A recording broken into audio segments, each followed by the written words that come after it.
Thank you for joining us again. My name is Julie Thomas. We are going to be talking today about the value and the importance of thinking like an executive, especially when you're trying to sell to an executive.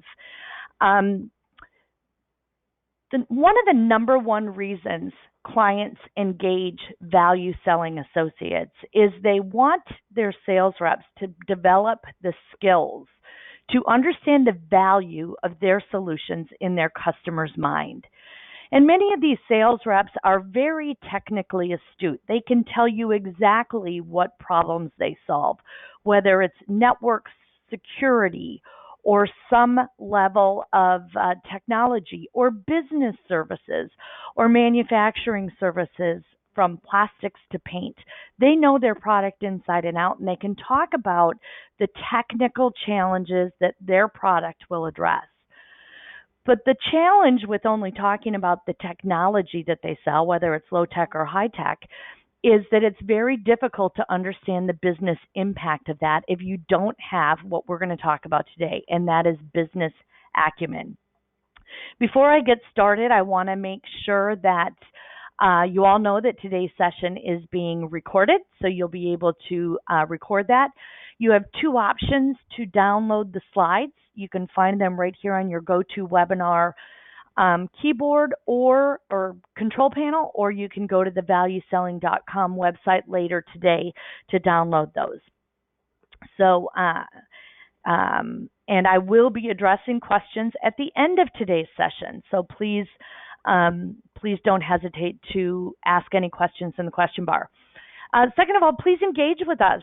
We'll be live tweeting during today's webinar and sharing information. If you have questions, comments, please use the following hashtags: value selling or VSA webinar on either Twitter, on Facebook, like our Facebook page, LinkedIn. We would love to have you join our community and engage with us on today's content and sales topics in general. So what we're going to talk about today is the importance of preparation. And when I talk about preparation, it's not just what we do before any sales engagement. It's what we do to make sure that we have the right mindset, the right knowledge, and the right foundation to have a good conversation when we are engaging someone to try to create or advance or close a sales opportunity. At the end of the day, that's what those of us that are on the line are paid to do. We are paid to convert prospects to clients or prospects to customers. I think of us as the manufacturing part of any business that manufactures revenue. And in order to do that manufacturing process well, we need to have a foundation of preparation to go through that. So today we're going to talk about a number of different things, and for your information, we're drawing from some of the content that we introduced to our clients in our Vortex prospecting course, as well as our value selling framework. Vortex prospecting teaches sales reps the skills, the process, and provides tools for them to fill the funnel and create turn contacts into meetings so that meetings can create opportunities. And the value selling framework is the engagement process that we use to advance that opportunity, to qualify that opportunity, to differentiate our solution, and ultimately close that. So drawing from those two sources, today we're going to talk about why is business acumen important, and quite frankly, what is business acumen and why is it different than financial literacy? We'll talk a little bit about that. We're going to talk about the importance of that business acumen to engage in a business conversation. At the end of the day, nobody cares about our products and services, and nobody even wants to listen and learn about our products and services until they know how much we care about them and their business. And having a business conversation often does not have anything to do with your product.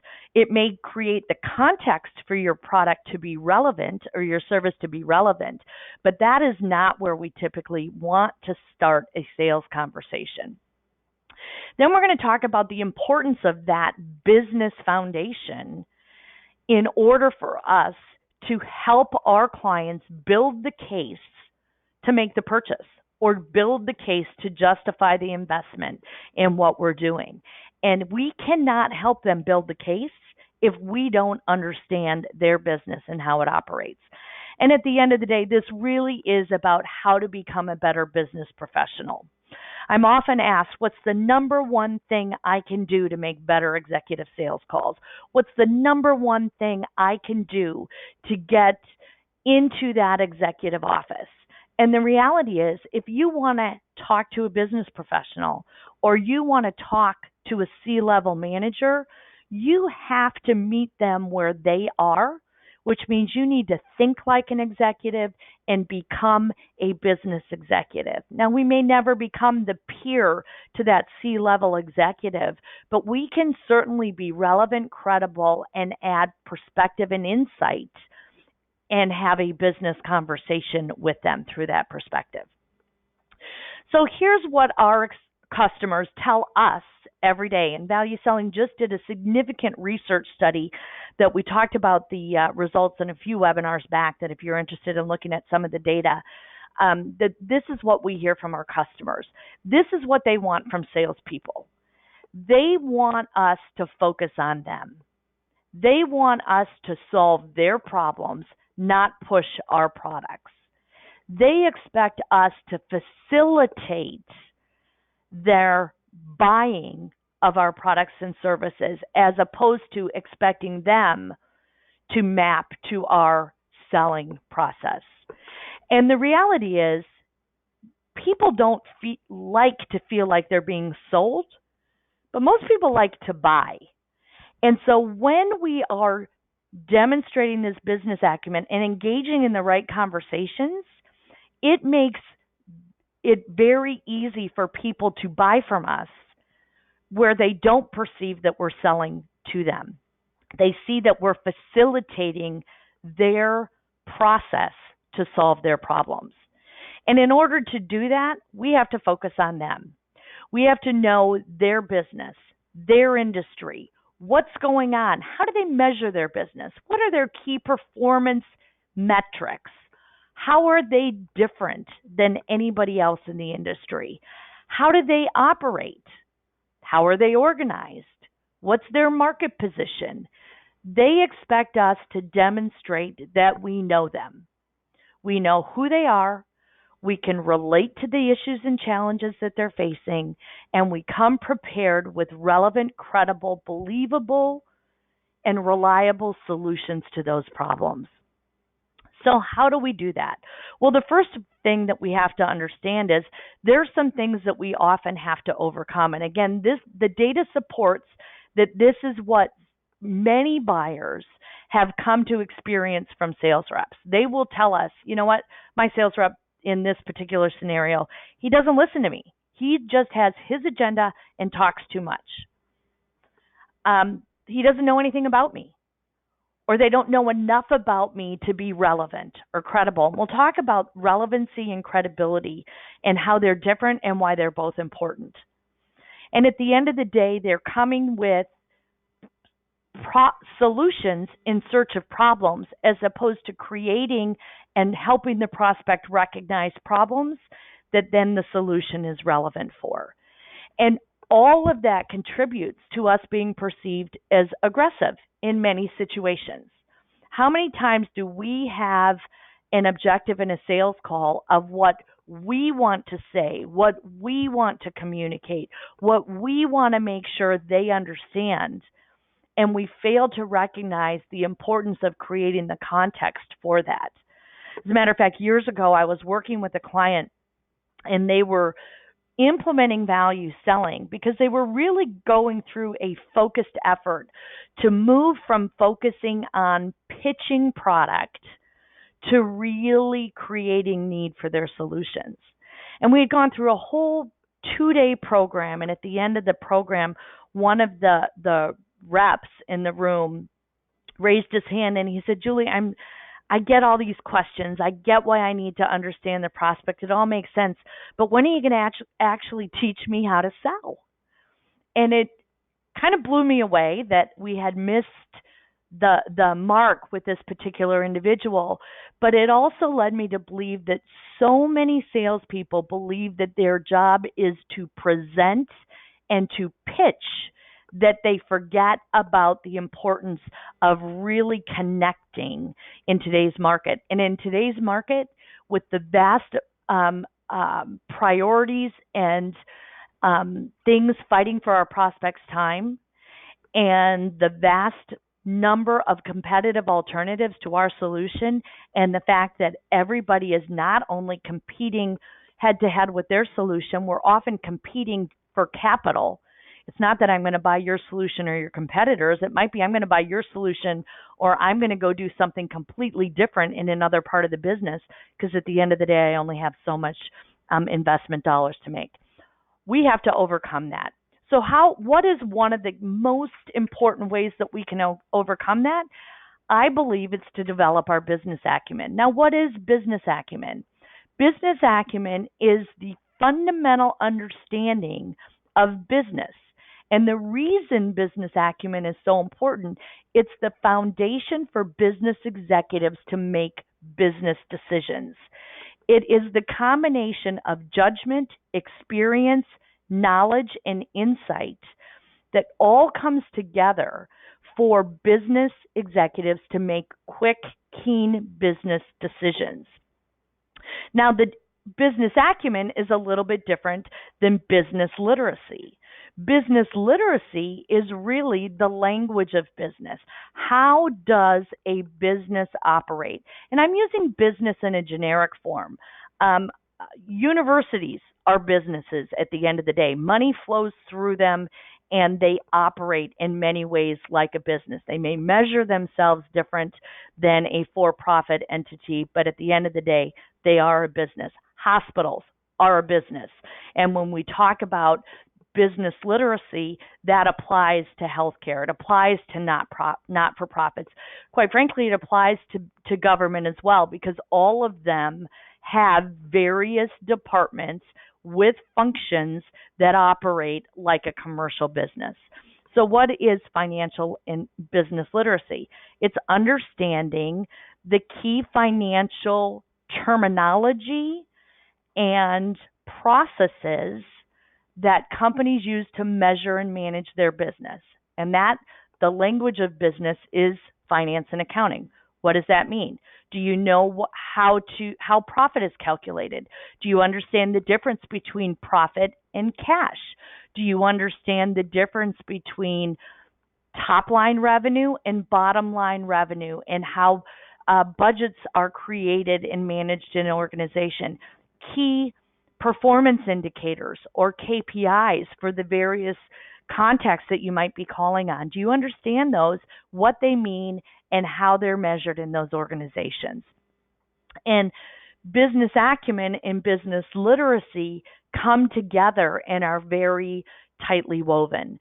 So our clients that go through our Vortex prospecting class are introduced to the business acumen and the business literacy side so that they can become more relevant and more credible in their appointment setting strategies to fill their pipeline.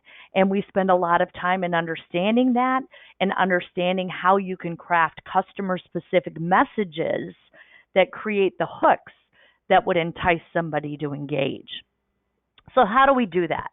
Well, we're going to talk about a couple of things and a couple of steps that you can do today and create your foundation for making sure that you are building your business acumen through developing your financial literacy in order to have better business conversations with business decision makers. And the first thing we're going to talk about are what are the things that we can do to investigate. At the end of the day, I don't think anybody on this line is going to argue that it's important for us to do some research when we are preparing for sales calls. But what exactly do we research? What exactly should we investigate? How do we streamline that so that we don't hide behind the bush of, I never know enough to feel confident to make a sales call, but know enough, if you will, to be dangerous in our engagement and have enough information to add value to those executives. The next thing we want to talk about is once we've done that research, how can we predict who and what might be interested in having conversations in those organizations. So we want to predict potentially who would be responsible for some of the financial information that we've uncovered, the potential products or issues and challenges that we've discovered based on their industry position, their market position, their operational data. And we use that to predict not only the people we should be engaging, but potentially even the information that we should be discussing. And we all use all that then to prepare. We use that to prepare questions. We use that to prepare statements. We use that to prepare credibility stories, or what we call relevant, value-added stories that engage. Just so happens that our next webinar is going to be more on that storytelling topic. But we can't prepare to be relevant if we don't know what's going on in the first place. And so the key is to make sure all of these are related together, and that we've got a streamlined process to go through this. So when we work with our clients and how to do this, we split the research into two different key areas, if you will. We want to understand and do research about our potential buyers, and we want to understand and do research on the potential company and then the industry that relates on. And the reason that we do that is so that we can be prepared to engage conversations and ask questions to them based on the research and insight that we've developed. And that's important, that not only do we understand that we want to look at the people and the business, it's also important to understand the context of the industry or the market that they're in. And that it provides the context for their business operations. You could have a company that may look like they are doing extremely well in a vacuum, if you will. They might have profits. They might be look like they're generating a ton of cash. They may have a very solid balance sheet. But then you look at it in the context of their industry, and they're being outpaced, and they may be at risk to becoming obsolete because the industry is moving at 100% and they're the steady Eddie, not growing at all. So all of that comes together in how we can use that knowledge and insight and go through a very streamlined research process in order to prepare questions. We are no longer doing research for research's sake. We're not doing our college paper and trying to demonstrate our knowledge in a general sense. We're trying to demonstrate our knowledge so that when we engage a business executive, we are prepared to meet that person where they are and have a business conversation. If you want to sell to a business executive, you have to be a business executive, and you need to understand their world. So what are some of the things that we specifically want to look at? Well, clearly we want to look at the company and their company information. If they're public, there's a ton of information that's available to you. But you can go directly to the heart of the matter by looking at their financial statements, which means you must understand what those financial statements are, those three key financial statements that every publicly held company produces, which is balance sheet, income statement, and cash flows, and how they work together, and what the implication of that data and those measurements and metrics would show you. Also looking through the executive messages, which typically give you at a very high level the key priorities facing that company. And then outside analyst reports that might give you a better perspective of contextually what's going on in the industry, which leads us to that industry information. You can also get a ton of information from different trade presses or association websites, job websites, even Glassdoor. You can find information about companies and what's going on. So you can look in today's world of ubiquitous knowledge and insight. The issue isn't necessarily where do I find it, it's what do I look for and how do I use it.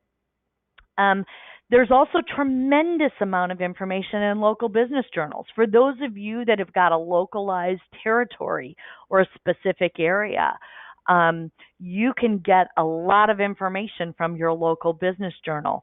I know here I live in Southern California in San Diego. The San Diego Business Journal, it publishes which companies have just gotten funding.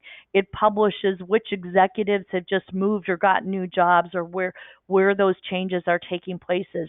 It publishes a lot of information about non-public companies and the comings and goings of executives in those industries because they're local. And so there's a tremendous amount of information that we can scour there as well. Now, what are we looking for? Well, we want to look for some of that financial information that we're looking at. But one of the things that we want to look at from a financial perspective is, can we see trends? Are they growing? Are they declining? Are they flat? Are expenses rising? Has equity increased or decreased? What's going on with their stock price? What's going on with their earning per share? All of those could be indicators or clues into the health of the business. And once you understand the business and financial health of the company, depending on what you sell and the value you can potentially add to that client, that can create the relevant context for you to engage a business executive on. So there's no silver bullet that you're going to go to one place and find it all. It's the ability to scan a number of these different sources and having the business acumen, if you will, to synthesize that information for you as a sales executive to make some conclusions, to create some questions, engage the executive and see if you got it right and see if you understand it correctly and see if there is the opportunity to address those issues and challenges that you have found. So all of this research is important because with that, we can predict the issues and problems that potentially create need for our solutions. And at the end of the day, that's how we create opportunities. If we're selling elevators, we don't create opportunities to sell elevators by calling on one-story buildings. We create them by understanding the new business and the new construction in our industry that is more than one story, and what is going on in those businesses and where are they at their stage of development, and who do I engage to have a conversation about the components that are going into that building, etc. We need to have those types of conversations and relevant. So the research that we're doing and the conclusions that we're drawing in the context of thinking like a executive are extremely deliberate and purposeful to understand if there's a potential opportunity for my products and services. A couple weeks ago, I was talking to a prospect and I asked them, who's your target market? And they said, everybody. And I said, well, if everybody's your target market, then nobody's your target market. Prospect kind of looked at me like I was nuts. Sometimes I am. But the reality is, if you can't define the specific circumstances, situations, issues, and problems that create need for your solution and understand who those people are and what you're looking for, there's no way you can engage. You can only push product.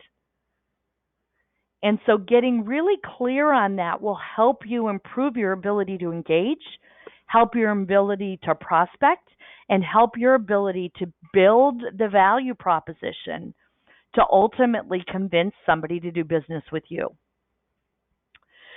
So let's move from that part of the conversation to then why this whole business thing is important anyways. As I said early on, one of the reasons that many companies come to value selling is because they have developed tremendous technical aptitude and expertise in their sales force for the problems that they solve. And I'm going to use problems in a very generic word, and I'm going to use technical in a very generic form. No matter what you're selling, if you're selling chemicals, if you're selling payroll services, if you're selling research and advisory services, you probably know very clearly what problems you solve. You may have even been taught, go find the pain. And if you find that pain, then slap on your solution, and you've got an opportunity to work. But the reality is, not all problems are worth solving. Any business on the planet has got problems that they are not interested in addressing. Many companies on the planet have pain that has not been escalated to the point that somebody's willing to do something about it. They're putting a Band-Aid on it as opposed to getting to the root cause of the problem. So not only do you want to find the pain in the problem, you want to find the pain in the problem that's directly connected to those business objectives and metrics that someone can ultimately make the decision to invest in solving. In other words, we want to find the pain in the problems with our technology solution, whatever that is, that has a clear connection to a business issue, business metric that is on the radar of an executive who has the power and the influence and the ability to allocate resource to fix it. And if we're talking about problems that aren't worth solving because they don't have that direct connection to the business, we're working on opportunities that will never, ever, ever close. So the connection to this whole business thing is key if you want to compete on value. It's key if you want to be spending your time on qualified opportunities that are winnable, as opposed to something that might be nice to have, but I'm never going to get the funding to do that.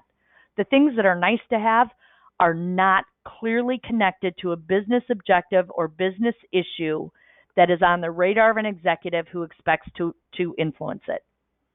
It's a nice to have. And so you can start to see where this whole business acumen thing is critical for any sales rep in any industry today selling to businesses or business-like entities. Because somewhere, someone has got to justify that decision, and somehow that justification has got to be tied to those business metrics. What are they doing to address, grow, and build their business? Once I've done that, it's very easy to position my solution. And it's also very easy to justify and build the case, which is what we call value. Value is the justification that someone can quantify to convince people to spend the money. Value is your ability to ask the question to the prospect that says, is it worth it? You've got a $100,000 headache. Will you buy my $10,000 aspirin?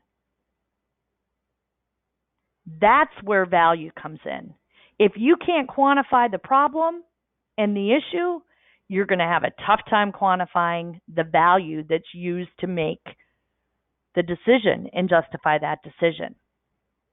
So in the context of value selling, and many of you, I can see based on where you're calling from and who you are, know that one of the number one foundational principles of value selling is people need a reason to change. And in the business context, we define that as uncovering a business issue. So what's a business issue? A business issue is something that the company wants to address at a business level to improve their bottom or their top line performance. Business issues typically are measurable and have a direct impact. And when I say a direct impact, it means a financial impact. Typically, business issues have to do with profitability or revenue generation, but they could be expressed in a gazillion different ways. Typically, business issues are created out of regulatory issues. We have a number of clients that have spent a ton of money in the United States to be compliant with healthcare. We have a number of clients in the European Union who have just spent a ton of money to be compliant with the GDPR, the data protection regulation that's come in. Not only do you have to spend the money to make sure you're compliant, in those cases, you also have to spend the money to demonstrate that you're compliant in those situations. Clients have spent a ton of money on that. And those are the types of issues that when we can create a connection with our solution, we're going to be able to help them build the case to do it. So again, back to the business issue. A business issue is a business term. I often talk to clients, I say, okay, what's the business issue? Well, the business issue is they're still trying to hire the right people. Well, is hire the right people really the business issue, or is that the problem? I've talked with other clients. Well, their issue is security. Great. Is security a problem, or the lack of security a problem, or the challenges with security a problem? How does that impact the business? Is it expensive if you're insecure? But really moving to a business issue elevates it from that problem set. How do you know it's a business issue? Well, it's typically measurable. It's typically time-bound. And it is typically constant, even though different people in the organization may articulate it differently. I talked with a client, or a prospect actually, a couple of months ago, and I had the opportunity to sit down with the VP of sales. I had the opportunity to sit down with the head of readiness, which was like an enablement position, as well as talk to the head of HR. Now, their business is growing significantly, and the VP of sales articulated the business issue is, I need to hit my number and grow revenue. Most VPs of sales are pretty singularly focused on making their revenue plan. The VP of sales enablement said, we need to improve sales rep productivity. And that goes from onboarding all the way through getting them achieving their quota. The head of HR said, we're struggling to attract good talent. Now, all of those in my conversations, I was able to continue the dialogue, ask further questions, and connect them all to the overall revenue growth of this particular company. But still, it's important to understand the individual perspective and the articulation of that at the different buying levels and the different personas that we're talking to. But there is consistency typically in the business issue. Problems come and go. Problems can be fire drills. Those of us that are chasing the fire drill of the day probably get really frustrated because today it seems just because an executive had a challenge, I'm going to make a decision, and it flares up, gets a ton of exposure, and then all of a sudden it gets doused, gets, put out, and nothing ever happens. But business issues do tend to be a little more constant. So why is this important? Because at the end of the day, it's all about justifying the sale. If we can't quantify the impact of the business issue, it's going to be very difficult for us to build the case with the prospect for them to do business. This is the heart of the value selling framework right here. How do you help the prospect answer the question, it's worth the investment because what I'm getting is more than what I'm paying in order to satisfy the business needs that I have? And all of this has to be measured in business terms. If you're just solving a technical problem, whatever the technical problem you solve is, it's very difficult to build the business case because business value has to be tied and connected to that business issue. So again, this is the information and the context that we need to know to create the messages, to create the questions, to correlate the relevance of our conversation in order to have good conversations. And what's the difference between credibility and relevant? Well, credible is believability. Been there, done that, have the t-shirt, know what I'm talking about. Relevant means that I'm talking about things that are connected to what is important to the person I'm talking to. So we have to be both credible and relevant, and our research has to help us identify the targeted questions and messages that we can use to reach out to those individuals. And so these are the things that I ask myself when I'm preparing to meet with someone. What do I think is likely going on? What's their number one challenge? And how am I going to prepare some questions to surface that with the prospect and engage that? How am I going to craft my initial messages to touch on that likely, to spark interest that is compelling to engage? And how can I add value to that? These are the questions that I'm asking of myself as I prepare to engage with prospects. And I use this in my email messaging, I use this in my voicemail messaging, and I tailor my preparation for every meeting I have. And I want to have a business conversation before I ever talk about a sales productivity conversation. The value I add is optimizing sales productivity for the clients that work with us. But that's not where I ever want to start the conversation. I want to start the conversation as what is going on in your business? What are you trying to accomplish? What's going well? What's not going well? How are you getting it done? And what's getting in the way? Once I get that, I can get into, now let's talk about sales productivity. But those hooks have to come from the research and my being able to position myself as a, again, credible, believable, relevant person. And I can only do that through my communication. It has to be in how I prepare for that communication, the questions that I ask, the messages I'm prepared to deliver, and how I engage both in my written and my spoken communication. That's where credibility is transmitted. As I mentioned, next week we're going to talk about how do you create some stories that can help you establish your credibility faster. We all know that stories tell and stories sell. So next webinar, we're going to talk a little bit about those types of stories. The relationship that we want to develop with our prospects is going to be based on those three elements.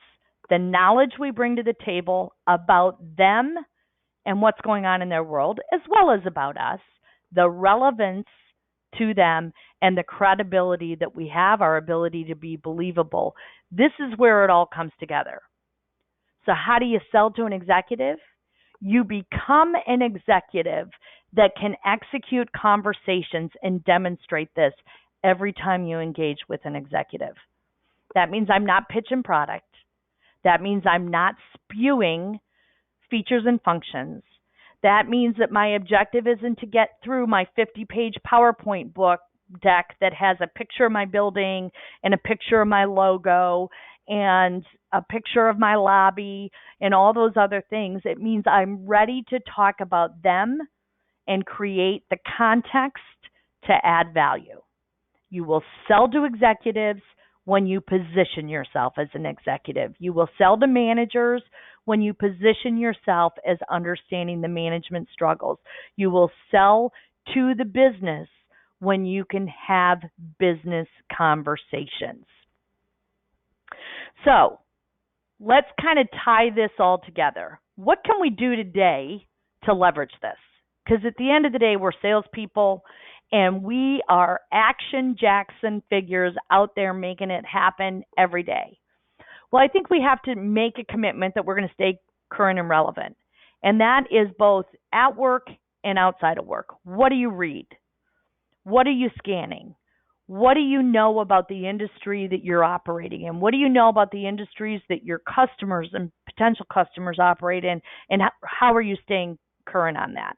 When I was a sales manager at the time, we used to read different business magazines, not technology magazines, and I was in the technology space.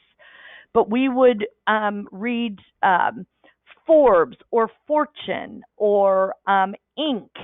And in my weekly meetings, I would ask various reps to summarize some of the most interesting things that they had read that week.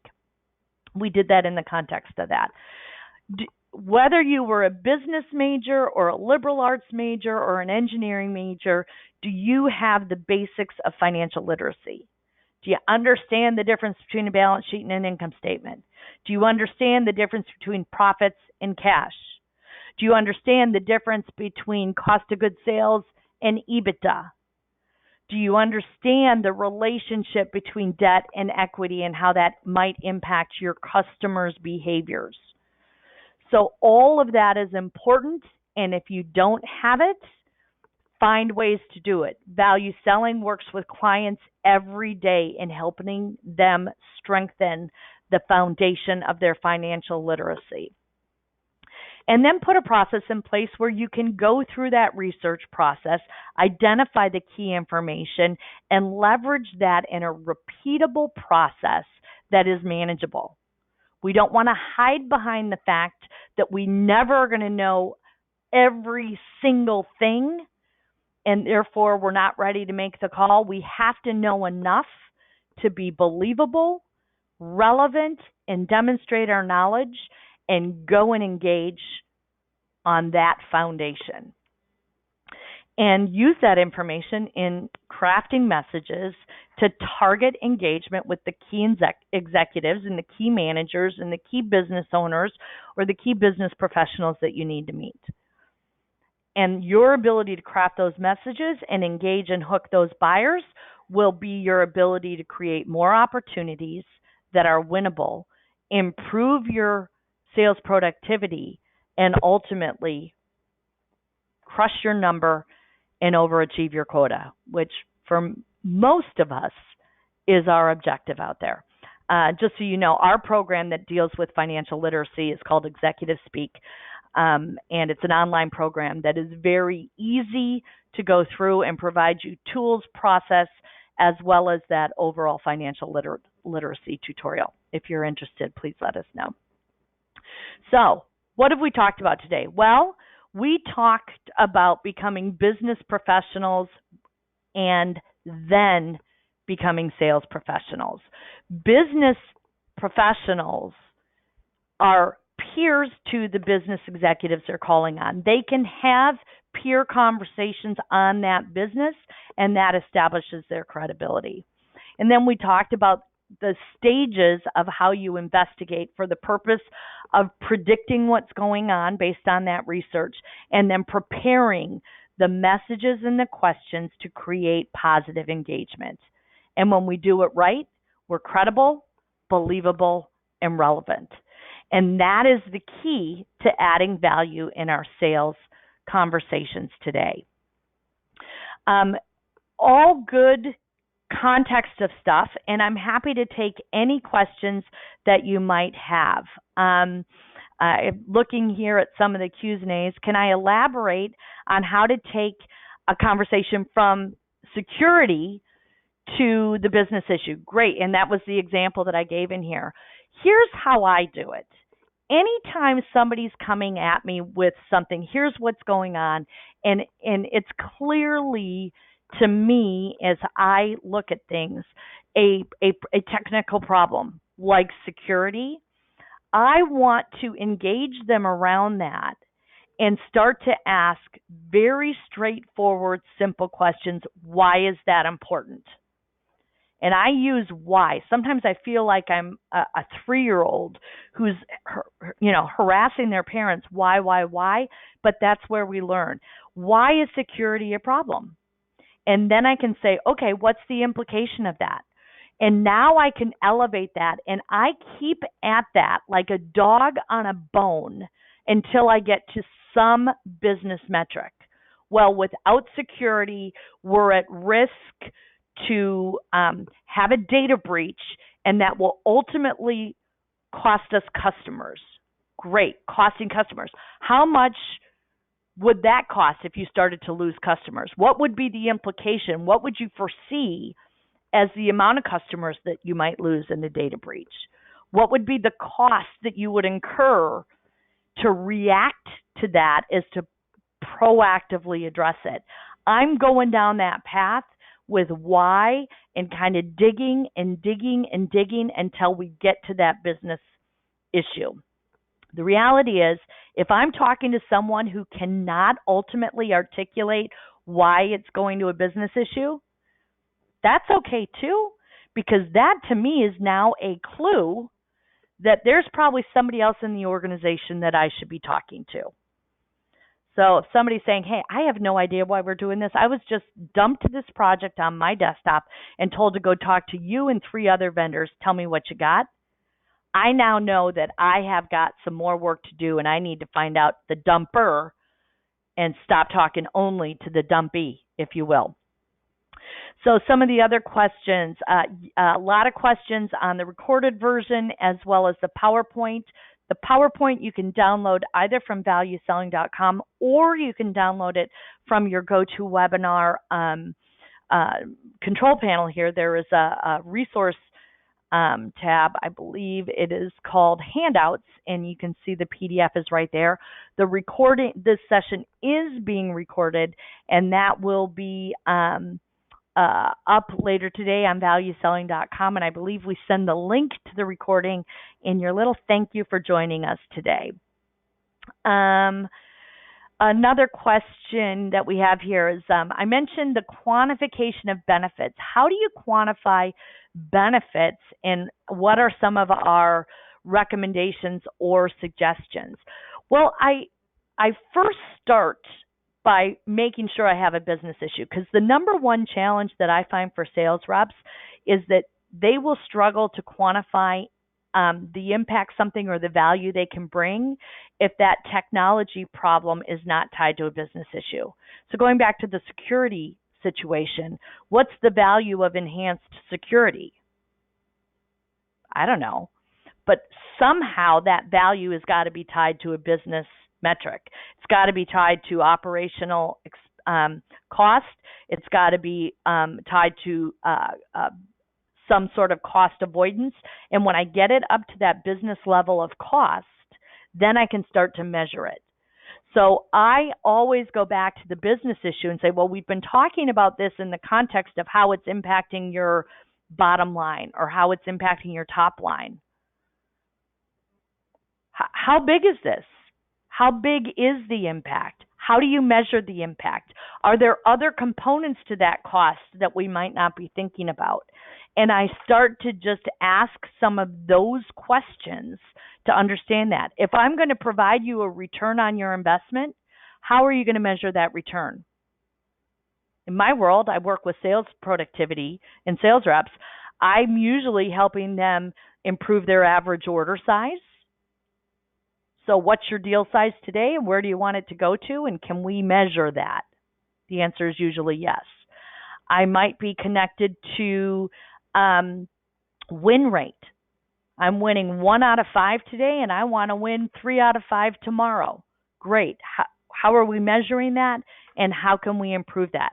And what is the quantification of moving from 1 to 3? So you go through that quantification process by understanding how they measure the business issue that you're connected to and the impact on that business issue. So I think we're done with the questions. If I didn't get to your question today, I will look at this after the fact and follow up with you directly. As I mentioned, lots of resources available to you. You are certainly welcome to download the slides and access the recording from this. And also want to give you a save the date. Please save the date. You'll be receiving your invitation to join us on these value-added stories and storytelling process that I'm going to be talking to you about on August 22nd, which is a Wednesday, again at 10 a.m. Pacific time. But really, how do we create those stories to grab their attention, establish our credibility, and entice them to engage? And it's going to build off of what we kind of talked about today. Last but not least, if you haven't yet, please find our page on LinkedIn, Value Selling Associates. If you're a Facebook user, please go there. Follow us on Twitter, and please share either on any of those platforms your thoughts, comments, and feedback or questions on today's content, and we'll engage with you online as well as offline. That's it for me today, kind of over and out. If there's anything we at Value Selling Associates can do to help you improve your own sales productivity, please don't hesitate to reach out to me at valueselling.com. Thank you very much. Bye-bye.